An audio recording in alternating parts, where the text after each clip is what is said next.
বাচ্চাদেরকে ইমাম মুসলিম বিন আকিল কাজী শুরাইহের কাছে গেল। এই কাজী শুরাইহ, আপনি একটু কুফার অবস্থা ভালো না, আমাদের ছোট ছোট মাসুম বাচ্চাদেরকে যে কোনো উপায়ে আপনি একটু মদিনার কাছে পৌঁছে দেন, আমার মদিনা তৈবার কাছে পৌঁছে দেন, সেখানে গেলে আমার ছোট ছোট বাচ্চারা সেখানে বাঁচতে পারবে, ওই জন্য তাদেরকে যাওয়ার ব্যবস্থা করে দেন। একটু জোরে বলুন সুবহানাল্লাহ। এইদিকে ইবনে জিয়াদ কি করলেন? মুসলিম বিন আকিলকে ধরে ফেললেন।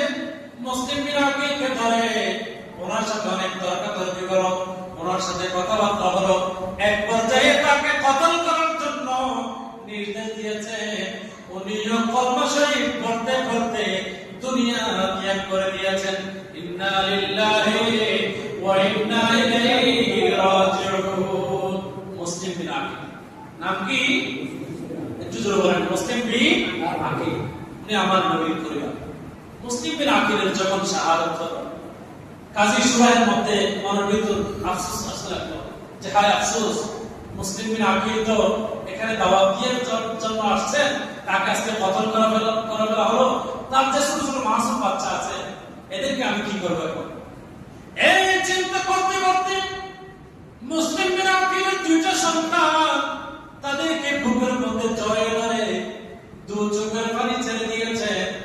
ও মুসলিম বিন আকিলের সন্তান মুহাম্মদ এবং ইব্রাহিম, দুইটা সন্তান চোখের পানি ছেড়ে তাকে যখন আদর করতে লাগলেন, মুসলিম বিন আকিলের দুইটা শিশু, এই দুইটা শিশু ডাক দিয়ে বললেন, ও চাচা, আপনি আমাদেরকে এত আদর করতেছেন কেন? এর কারণ কি? আপনার চোখের পানি কেন? নিশ্চয় নিশ্চয় আমার বাবাকে এই কুফার জালেমরা কতল করে দিয়েছে। এই কথা চিন্তা করে তোর চোখের পানি যখন ছেড়ে দিল, মুসলিম বিন আকিলের দুইটা সন্তান বলতেছে, এ চাচা, আপনি টেনশন করবেন না, যেভাবে হোক আমাদেরকে মদিনায় পৌঁছে দিয়ে দেন। সুবহানাল্লাহ। আর একটু জোরে বলুন সুবহানাল্লাহ। মুসলিম বিন আকিল কতল হওয়ার পরে দুইটা সন্তানকে মদিনার উদ্দেশ্যে পৌঁছে দেওয়ার জন্য একটা কাফেলা মদিনার দিকে যাচ্ছে।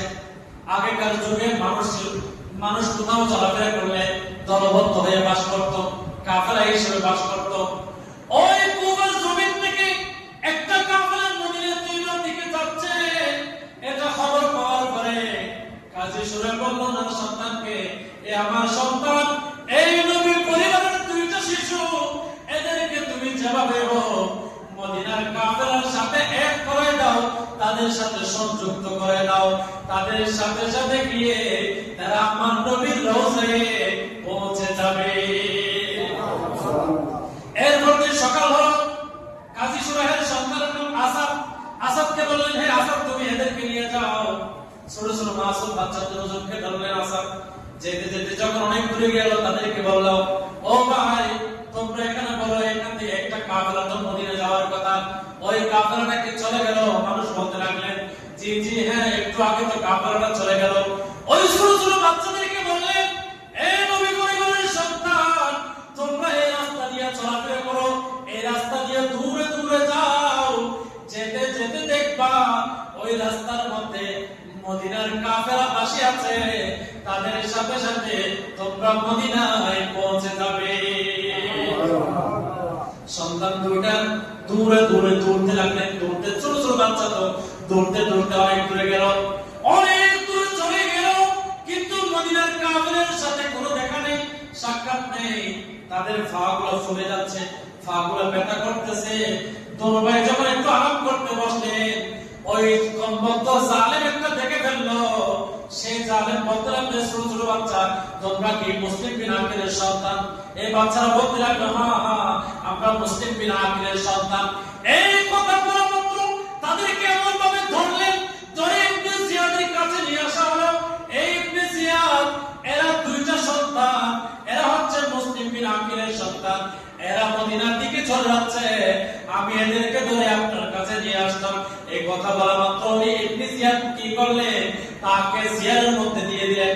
এই জিয়ারের মধ্যে রাখো, জেলখানার মধ্যে রাখো, যতদিন আমি বলবো না ততক্ষণ পর্যন্ত তাদেরকে জেলখানার মধ্যে আটকে রাখবে। জোরে বলুন নাউজুবিল্লাহ। নবীকে আমরা যেভাবে ভালোবাসি, প্রত্যেক জামানার মধ্যে, প্রত্যেক যুগের মধ্যে, প্রত্যেক সময়ের মধ্যে আমার নবীর পরিবারকে ভালোবাসে, নবীকে এবং মানুষ প্রতিটা জায়গায় জায়গায় রয়েছে, একটু চিৎকার দিয়ে বলুন সুবহানাল্লাহ। এই যে তাদেরকে জেলখানার মধ্যে রাখছে, জেলখানার মধ্যে যে দারোয়ান ছিল ওনার নাম হচ্ছে মশকুর। ওনার নাম কি? মশকুর। মশকুর ওনার নাম। ওই ব্যক্তি কিন্তু আল্লাহ রাসূলকে ভালোবাসতেন। মশকুর, ওই মশকুর কি করলেন? এই ছোট ছোট মাসুম বাচ্চারা প্রয়োজনে আমি মশকুরের চাকরি চলে যাবে, আমাকে ইবনে জিয়াদ কতল করে ফেলবে, আমাকে প্রয়োজনে মেরে ফেলবে, আমি তারপরও রাজি আছি, তোমাদেরকে রাতের অন্ধকারে আমি বের করে দিব। একটা আংটি দিলেন, আংটি দিয়ে বললেন তোমরা এই আংটি নিয়ে যাও, আমার ভাইয়ের সাথে দেখা করো, ভাইকে বলবে আমি পাঠিয়েছি তোমাদেরকে যেন মদিনার দিকে পৌঁছে দেয়। এরা যতই চেষ্টা করুক কিন্তু এদের কপালে তো লেখা আছে শাহাদাত। হাজারো চেষ্টা করলো তারা তো এই শাহাদাত থেকে বাঁচতে পারবে না। ছোট ছোট মাসুম বাচ্চা রাতের অন্ধকারে হাঁটতে হাঁটতে জঙ্গলের দিকে হাঁটে, হাঁটতে হাঁটতে এত সুন্দর তো রাস্তা ছিল না, সেখানে কোনো পাথর ছিল, কষ্ট ছিল, সারা হাঁটতেছে। ওইদিকে ইবনে জিয়াদ খবর দিল যে মুসলিমের দুইটা সন্তানকে যে আমার কাছে নিয়ে আসতে পারবে তাকে মোটা অঙ্কের পুরস্কার দেওয়া হবে। মানুষ হন্য হন্য করে মানুষ এই ছোট ছোট মাসুম বাচ্চাদেরকে খুঁজতে আরম্ভ করলেন, তাদেরকে খুঁজতেছেন। প্রত্যেকে মনে মনে চিন্তা করতে লাগলো এই ছোট ছোট মাসুম বাচ্চাদেরকে যদি আমরা ধরতে পারি তাহলে আমি তো কোটিপতি হয়ে যাব, অনেক টাকার মালিক হয়ে যাব। দুনিয়ার 90 পরিবারে মানুষ তাদেরকে খুঁজতেছে। জোরে বলুন নাউজুবিল্লাহ। ছোট ছোট মাসুম বাচ্চারা সারা রাত হাঁটতেছেন, হাঁটতে হাঁটতে একটা কূপের পাশে গেল। তারা দুজন ক্লান্ত হয়ে সেই জায়গার মধ্যে বসে গেলেন। এক ভাই আরেক ভাইকে বলতে লাগলেন, ও ভাই আমরা তো এই জায়গার মধ্যে বসে থাকলে আমাদের হবে না, আমরা তো কুফা জমিন এখনো ছেড়ে যেতে পারি নাই, মদিনা তো অনেক দূরে, আমাদেরকে একটু হাঁটতে হবে। দুই ভাই বলতে লাগলেন, ও ভাই এই কূপের পাশে আমরা যদি কিছুক্ষণ অবস্থান করি, কিছুক্ষণ যদি রেস্ট নিই, এরপর আমরা আবার হাঁটবো। এটা চিন্তা করে তারা যখন অপেক্ষা করতে লাগলেন, হঠাৎ করে কূপ থেকে পানি দেওয়ার জন্য একটা মহিলা তাদের কাছে নিয়ে আসছেন, তাদের কাছে পৌঁছে গিয়েছে। একটু চিৎকার দিয়ে বলুন সুবহানাল্লাহ। কূপের কাছে তারা আসলো, এই মহিলাটা আসলো। মহিলাটা এত সুন্দর চেহারা, তেরি নসলে পাক মে বাচ্চা বাচ্চা নূর কা তো है आईने नूर तेरा सब घराना नूर का सलातुनिया।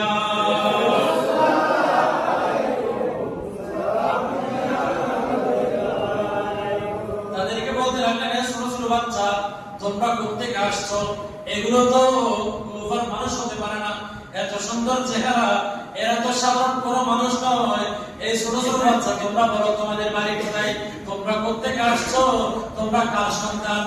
এই ছোট মাসুম বাচ্চারা আমার নবীর পরিবার, ওরা তো মিথ্যা কথা বলতে পারে না। নবীর পরিবার ওরা নবী থেকে শিক্ষা গ্রহণ করেছে, যতই বিপদে পড়ুক তারা সদা সত্য কথা বলবে। চিৎকার দিয়ে বলুন সুবহানাল্লাহ। তারা বলতে লাগলেন, আমরা দুটো বাচ্চা ইমাম মুসলিম বিন আকিল এই কুফার জমিনে আগমন করেছিলাম, কুফাবাসীরা আমাদেরকে এতিম করে দিয়েছে, আমাদের বাবাকে কতল করে দিয়েছে। আমরা আজকে মদিনায় তৈবা যাওয়ার জন্য রওনা দিয়েছি, আমরা সারা রাত থেকেছি, কিন্তু আমরা মদিনা তো যাওয়ার দূরের কথা, আমরা তো এই কুফা থেকেও লড়তে পারি নাই। চিৎকার দিয়ে বলুন সুবহানাল্লাহ। এই কথা যখন বললেন, ওই মহিলা বান্দি সে বলতে লাগলো, এ ছোট ছোট বাচ্চা তুমি একটু আমাদের কলেজার মধ্যে বাজো, আমার কাছে আসো। তাকে একটু আদর করলেন, যত্ন করলেন, মায়া করলেন, যে আমি যার ঘরে আছি ওই ঘরের গরিব ওই মহিলাটা নবী পরিবারকে বেশি মহব্বত করে, বেশি ভালোবাসে, নবীর আশিক। তোমাদেরকে যদি ওই মহিলা পায় সেটা তোমাদেরকে পেয়ে অনেক বেশি খুশি হয়ে যাবে। এই কথা বলে তাদেরকে নিয়ে তাদের ঘরের মধ্যে যখন গেল, ওই মহিলার কাছে গিয়ে বলল, এ আমার মুনিব, দেখো দেখো আমি আজকে কাকে নিয়ে আসছি, কাদেরকে নিয়ে আসছি, এমন দুটো সন্তানদেরকে নিয়ে আসছি যেগুলো হচ্ছে কাল কিয়ামতের ময়দানে জান্নাতের ফুল হবে, যাদেরকে আমার নবীর পরিবার বলা হয়েছে, যাদেরকে ভালোবাসার জন্য কোরআনের মধ্যে বলা হয়েছে, যাদেরকে মহব্বতের জন্য অসংখ্য হাদিস শরীফ রয়েছে। চিৎকার দিয়ে বলুন সুবহানাল্লাহ। এই ছোট ছোট মাসুম বাচ্চাদেরকে পেয়ে ওই মহিলাটা অত্যন্ত খুশি হয়েছেন, তাদেরকে খাবারের ব্যবস্থা করেছেন। ভালো মন্দ খাওয়ানোর পরে তাদেরকে বললেন, তোমরা এই ঘরের মধ্যে অবস্থান করো, এই ঘরের মধ্যে থাকো, আগামীকাল সকাল যখন হবে তোমাদেরকে আমি চলে যাওয়ার একটা ব্যবস্থা করে দেব। কিন্তু দেখা যাচ্ছে মহিলার স্বামীর নাম হারেস, সে তো দুনিয়া লোভী। সে হারেস বলে, আমি যদি ওই দুইটা সন্তানকে পাই তাহলে দুনিয়াতে আমাকে কষ্ট করতে হবে না, আমি কোটিপতি হয়ে যাব, আমি অনেক ধন সম্পদের মালিক হয়ে যাব।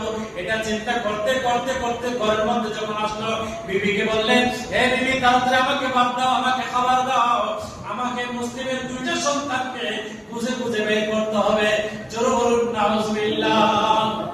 যাদের ঘরে অবস্থান দিয়েছে ওই মহিলার স্বামী কিন্তু তাদেরকে বুঝতেছে। আপনারা কি আমার কথা বুঝেন? কথা বুঝতেছেন? ওই ঘরের মধ্যে অবস্থান করতেছে, কিন্তু ঘুমের মধ্যে স্বপ্ন দেখতেছে। ওই ছোট ছোট মাসুম বাচ্চারা ঘুমের মধ্যে স্বপ্ন দেখতেছে ওনার বাবা ওনাদেরকে এমন ভাবে জড়িয়ে ধরলেন, এই বাচ্চারা তোমরা টেনশন করিও না, আল্লাহ রাব্বুল আলামিন তোমাদের সাথে আমার সাথে অতি সত্বর দেখা করে দিবে। এই কথা যখন বললেন, তারা এক পায়ে আরেক পায়ে এমন ভাবে জড়িয়ে ধরলেন, হাওমাও করে চোখের পানি ছেড়ে দিলেন। তারা এক পায়ে অপর পায়ে যখন কান্না শুরু করে দিলেন, আর ওই দিক থেকে হারেস কমবক্ত সেই শয়তান শুনতে পেল আমার ঘরের মধ্যে ছোট বাচ্চার আওয়াজ করতে আসলো।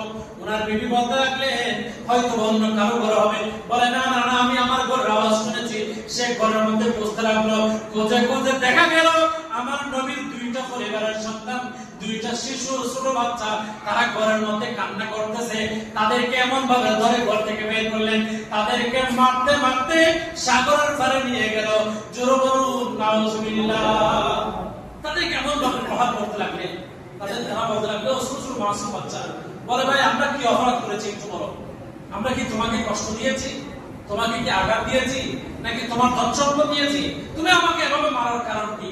বলে, না, তোমাদেরকে আমি মেরে ফেলবো, তোমাদেরকে মারে তোমাদের কল্লাটা মাথাটা আমি এজিদের কাছে নিয়ে যাব, অনেক সম্পদের মালিক হয়ে যাব, আমি তোমাদেরকে মারবো।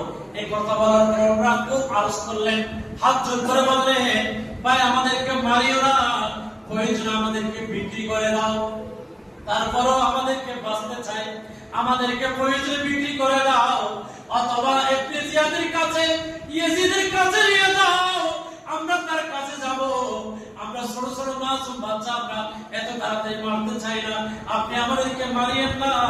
অনেক ধরনের কাকুতি বিনতি করলেন। তার স্ত্রী আসতো, তার ছেলে আসতো। স্ত্রী বলল, এ স্বামী, কাল কিয়ামতের ময়দানে আপনি আমার নবীকে কিভাবে চেহারা দিবে দেখাবেন। এই কথা শহরের কথা বললেন। এই হারেস কমবক্ত বলে, আমার এত কিছুর দরকার নেই, আমার দুনিয়া লাগবে, সম্পদ লাগবে। ওনার স্ত্রীকে এমন ভাবে একটা প্রহার করলেন, এমন ভাবে একটা আঘাত করলেন, ওই আঘাতকে খাওয়ার সাথে সাথে ওনার স্ত্রী পড়ে গেল, ওনার পুত্র পড়ে গেল। ওই ছোট ছোট মাসুম বাচ্চারা বলতে লাগলেন, ও হারেস, যদিও আপনি আমাদেরকে মারবেন, আমরা দেখতেছি আমাদেরকে আপনি ছাড় দিবেন না, প্রয়োজন আমাদেরকে যখন মারবেন। বড় ভাই বলতে লাগলো, এ হারেস, আমি হলাম বড়, আপনি আমাকে আগে কতল করে। ছোট ছোট মাসুম বাচ্চা ওনারা বলে, আমাকে আগে কতল করেন। ছোট ভাই বললো, না, আমার বড় ভাইকে আমার সামনে কতল করতে পারবেন না, আপনি প্রয়োজন আমাকে মারেন। বড় ভাই বলে, আমাকে মারো। ছোট ভাই বলে, আমাকে মারো। এই ধরনের কথাবার্তা বলতে লাগলেন। এই হারেস যখন বললো, এই ছোট ছোট মাসুম বাচ্চারা, তোমাদের নাটক দেখার জন্য আমি তোমাদেরকে আনি নাই, তোমরা বলো কাকে আগে মারবো। তারা দুজন বলতে লাগলো, আমরা দুজনকে একই সাথে মারো, প্রয়োজন আমরা এখানে নামাজ পড়বো, আল্লাহর দরবারে একটা সিজদা দিব, ওই সিজদার মধ্যে মারে ফেলো। এই ছোট ছোট মাসুম বাচ্চারা, যারা দুনিয়া বুঝে না, আখিরাত বুঝে না, আল্লাহ বুঝে না, রাসূল বুঝে না, এই ছোট ছোট মাসুম বাচ্চারা আল্লাহর দরবারে সিজদার মধ্যে পড়ে গেল। ওই কমবক্ত জালেম এমন ভাবে আঘাত করলো, সাথে সাথে মাথা থেকে শরীর আলাদা হয়ে গেল। ইন্না লিল্লাহি ওয়া ইন্না ইলাইহি রাজিউন। ছোট ছোট মাসুম বাচ্চারা মাথা যখন আলাদা হয়ে গেল, তিনি কি করলেন, এই বডিটা সাগরের মধ্যে ফেলে দিলেন। সাগরের মধ্যে যখন ফেলে দিলেন, এক ভাই অপর ভাইকে জড়িয়ে ধরলেন সাগরের মধ্যে, ডেড বডি, মাথা ছাড়া শুধু বডিটা।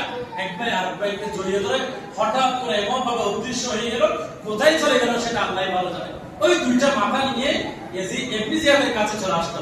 ইবনে জিয়াদকে বললেন, ধরে নিয়ে এসে বলল, হে ইবনে জিয়াদ, আপনি যত পুরস্কার দেওয়ার কথা বলেছেন সব পুরস্কার আজকে আমাকে দিতে হবে।